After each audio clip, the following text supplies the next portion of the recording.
Hey everyone, Dr. Frunkey here to talk about the Dr. Frunkey edition Curtis F3 and give my final diagnosis on this knife. If you follow my channel, you'll know that I did a review and a final diagnosis on the regular or standard Curtis F3 medium. I borrowed that knife from a good buddy of mine. He goes by Arpo on YouTube and he's Supreme Guru on Instagram. He lives here in town, and he bought that knife, and he let me carry it for a couple of weeks, and man, it just really impressed me to the point that I decided I had to have my own. It was my first custom knife, and I was sold on the product and the maker. So I reached out to Dave Curtis through his Instagram, @CurtisKnives, and I just asked him, do you have anything available? I'm really interested in picking one up, but I'd like to get a little bit of a custom piece. And he worked with me, and he spoke to me about some of the things I wanted. I saw that he had been working with carbon fiber, so I knew I wanted that. Originally, I wanted a full carbon fiber scale, but we tried to do this milling pattern. It didn't quite work. It actually broke the carbon fiber. So he had just produced a bunch of knives, and he showed me a picture of this.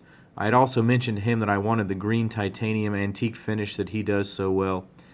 And he showed me this, and it absolutely blew me away. And I said, absolutely, I will take that right now. Please sell me that. So I purchased the knife, and it shipped to me very quickly. If you watch the unboxing video, you know that it came with a couple of things. It came with a patch, so let's pull that off here. It came with a couple of patches. It came with a shirt, and that was really nice. Now, a couple of weeks after I got the knife, Dave Curtis, actually about 1 week to the day after I received the knife, Dave Curtis said that he had just gotten in a shipment of his knife pouches, and I sent him a message, and I said, darn, 1 week too late to pick up the knife pouch, and he very graciously sent me this pouch for free after purchasing this knife. And just look how nice these materials are. There's some foam inside of these things, super soft. Really, really good price. Honestly, these are less expensive than the Spyderco pouches that are out there, and arguably these are better. I think this is better material. It's a stronger zipper. It's canvas. It's really strong, and it's got this Velcro patch to which you can stick the patch that he sends you. So it doesn't really fit on there perfectly. It does leave these edges, but it still looks pretty cool. I really like it, and it was a nice gesture on his part for me to send for him to send that to me for free. And I'll get more into that and how it plays into the final diagnosis on this knife.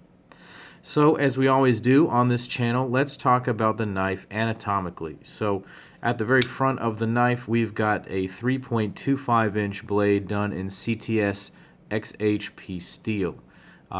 This is an excellent steel. I love XHP. It has served me really well. I had it on a Spyderco Domino, and it just sliced and sliced and kept its edge forever. Really, really enjoy that steel. I had it on another knife at some point. I'm forgetting what it was. In any case, it holds an edge. It's really rust resistant. And as you can see, it takes a mirror edge really nicely. It's got a high chromium content, can get really shiny there. I had my buddy, Supreme Guru, Arpo, put this edge on it with his Wicked Edge. I'm going to try and get it close up here. Let's see if I can get my camera to focus right on that. No, it's going to try to. Hold on, wait for it. There it is. Now we can just see how beautiful that is. He took that down to the finest microns. Kangaroo strops, really, really nice edge on there. We kept it at the factory 20 degrees or just about that it came with. I didn't want to get hyper aggressive on this. This was my first knife, that was a custom knife that I allowed him to sharpen, so really wanted to just keep it close to the factory edge. Dave was really nice. I actually asked him if it was okay if I sharpened it. He said, of course, do what you want. That's within the spectrum of things that could even be, serviceable under a warranty. I mean, he's just a nice guy, so we'll talk more about that too. Back to the blade. It is done in a nice hollow grind here. The primary bevel takes this .16 or 160 thousandths thick blade down to a really, really fine edge. That angle right there kind of shows you the deep hollow that's going on here, how aggressively it comes down to a very thin edge and how thin it is behind the edge there. So it slices pretty well despite its thickness. It's a really strong blade. It's got a nice forward finger choil. It's got a nice set of jimping right here. This, I think, is the best jimping I've ever experienced. It just has all the grip and all the comfort. It is not painful. It is not sharp. And it grips perfectly. Every other set of jimping I've ever felt is inferior completely. He should patent that. It should be Curtis-style jimping. Perfect gear pattern. He's also got it on the back here. It provides excellent grip. We can talk about that when we talk about the handle. But it does flow with the whole theme of the knife, which is really cool there.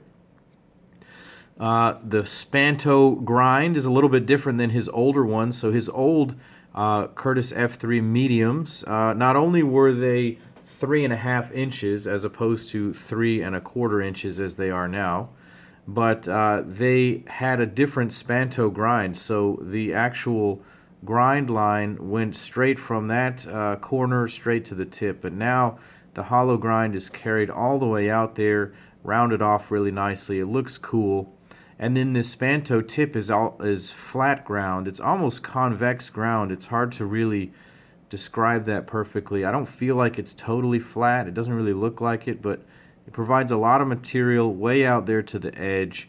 I've got mine ground really nicely, super even there at the tip, you can see. Really love that. Beautiful stone washing going on. So he takes these knives actually to a very high satin finish, and then he stone washes them. So it's pretty shiny. It's reflecting the light there pretty well. These lamps have a really warm light to them, so sometimes I have to post-process that a little bit, but really beautiful stone washing going on there. Love the blade, super functional, super strong. Moving back to the pivot here, he's done something custom on there as well. I'm going to bring this really close to the camera and then try to get it to focus. He has done a beautiful eggshell finishing there on the pivot. And it helps to sort of match the overall look of this knife. This is kind of going for an antiqued look almost. Some people might call it nuked or something like that, but kind of post-apocalyptic. I don't know, whatever you want to call it. But the overall look of the knife is sort of a worn look, and I think that adds to it. It is carried over to the other side. This is titanium, so he offers his pivots anodized or treated in ways other makers have with different treatments. But that eggshell finish for this knife is really beautiful. It matches the color of the blade really nicely, and the stonewashing finish there, stonewash finish. The spot pivot is beautiful, full of ceramic ball bearings, trapped in a cage here. It's not in a washer, but just freely floating in this pivot mechanism.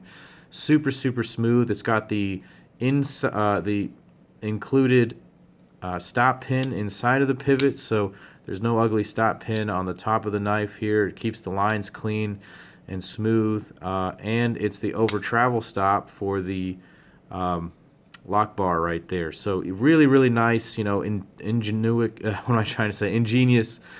pivot going on there, and very unique. I like it a lot. He has it on all of his knives. It's super smooth. The knife really just falls shut like that. It flies out every single time. Now, the flipper is, I'm going to say, a point of controversy on this specific knife for me. It's a little bit big. It works really nicely if you do it the way that he wants. So just like on a Hinderer, the flipper tab is jimped on the place where you're supposed to push on it. So if you push on it right where the jimping is, that knife is going to fly out every single time very quickly, very smoothly. But if you put your finger up here, just like on a Hinderer, if you put your finger way up here on the flipper tab and you try to light switch it, well, it did at that time, but you can make it fail and only half fire if you're not really pushing it aggressively. So, but if you do it that way, every time it will fire. Even knife noobs, when I hand this to them, if they push on that, it opens for them every single time. And as you can see, it just falls shut very easily, and so it's easy to play with all day. Really fun. These knives, you've heard me say it before, and you'll hear me say it again, but these knives are often, as much of a plaything or sort of a fidget toy as they are a blade to us sometimes. If we're getting into this, that's what we're sort of looking for in knives, and this fills that role beautifully with that action. So let's talk about the coolest part of this knife, and that's the handle. I'm going to bring this thing really close to the camera, try to get it to focus here close up, and show you the amazing antiqued green finish that Mr. Curtis has achieved on this knife. It has so many layers to it. It's hard for me to describe it. He is keeping his finishing secrets, well, a secret, and that is perfectly understandable, but you can see maybe 3 to 4 or more different layers of finishing going on here. So the scales themselves are 6AL4V titanium. They've been rounded on all of the edges, so they're nice and smooth, and they're finished. And then they're anodized green, maybe once, maybe twice. You can see there are 2 or 3 different, maybe 3 different shades of green that are even on this, so I'm not sure how he achieved that. But then there's a stone wash, and then there's a bronze or gold look coming through the stone wash. I hope the light is showing it here. I have some Instagram videos of this where it shows that sort of finish, that bright finish in the sunlight, so it looks a little different, but really, really beautiful. The camera will never do justice to what this thing looks like in real life. Incredible finish. I had to have it. He had posted a picture of a plain green one, a plain antique green, and someone bought that out quickly, and then I asked him if he had anything else, and he said he had this. Definitely thrilled to get my hands on it. Super nice. Now this milling here is different than the standard sort of plain version. This actually takes almost 3/4 of an ounce off the knife. So this is 5.3 ounces instead of 6. And really, really makes it a much more pocketable knife. It's already really nice at this size. Easy to carry at this size and this thickness and this smoothness. But the lighter weight helps a lot there. It is noticeable. The back spacer is really solid. It's got the nice geared jimping pattern, so it sits in your hand and gives you a lot of traction, and you don't even really feel it. It's not painful in any way, or it's not a hot spot. I got to talk about the clip. I originally didn't like this clip. I think that aesthetically it's not perfect, but after carrying the knife, I get it. It is probably the best clip I've ever really used, honestly. So it's the spring clip, but it comes way off the frame, so I can put this into any kind of pant or pocket really easily without having to worry about it. It's got just the right amount of tension on it. It's got a nice, smooth, wide spoon lip right there. And the grip on it when you're taking it out of the pocket, this crosshairs and this open spot right here provide excellent little places to grab, as well as these screws. So this knife is one of the easiest to put in and out of the pocket that I've ever used, making me want to carry it more because it's so carry friendly. So I love having it in there. The overall compact size of it too makes it very pocketable. I'll bring out some other knives here for a comparison. I've got a 0392 zero tolerance. This is going to be about the same size as a 0562 for you guys. We've got a Resenti Nirvana. It's the same size as the Spyderco Nirvana, give or take, if you've got one of those. I've got a really big Benchmade 810 Contego going on here. I can bring out some pocket lights that maybe you're familiar with. This is my green Jet Beam Pro 2 that I carry around with me. When I'm carrying that knife, I've got an Olight S1 in copper going on here. And why not? Let's throw a US penny out there in copper as well for a size comparison. So you see, it's a very pocket-friendly size, and when you carry it along with something that's lightweight, like an all-titanium light, like this Jet Beam, it makes for a great EDC package. So if you follow my Instagram, you've seen this combo a couple of times out there. Really great to have something that kind of matches. I may do a video about coordinating your EDC, but I really enjoy doing that with some of my lights and knives.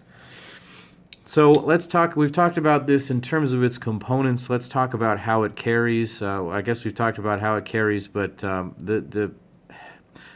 this knife is basically perfect. There's no way for me to really say more nice things than I have already said. It's just so well executed.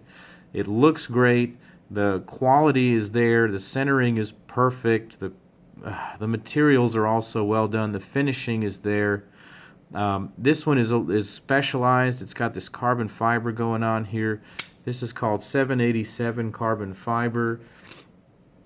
This is supposed to be from the 787 aircraft. He's press fitted in there, so there's not really any epoxy or anything. It's just a clean and well executed, well engineered item going on here, and I just couldn't be happier. This one is just really great. What is my final diagnosis on this? This one is a permanent keeper. That's my diagnosis. This one is going to stay with me forever.